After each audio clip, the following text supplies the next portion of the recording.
বন্ধু আমার, শুধুমাত্র কসম আল্লাহর, কোন ব্যক্তি যদি বেঈমান, কাফের, মুশরিক, নাফরমান, পাপী জিন্দেগি নিয়া মৃত্যু পর্যন্ত পৌঁছে, খোদার কসম শুধু মৃত্যুর যন্ত্রণা, শুধু জান কবজের যন্ত্রণা, আল্লাহর কসম এটুকুই সহ্য করার ক্ষমতা তার থাকবে না। এই জান কবজের যন্ত্রণার সামনে তার 60 বছরের দুনিয়া যা ভোগ করছিল, মজা করছিল, 1 সেকেন্ডে ভুলে যাবে। ভাইয়া, কবরে লম্বা সময় থাইকা কি কষ্ট পাইবা?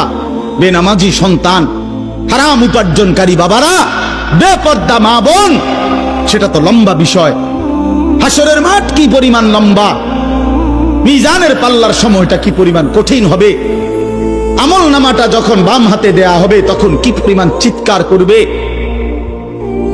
ফুলসেরাত পার হতে 30,000 বছরের রাস্তা, এই অন্ধকার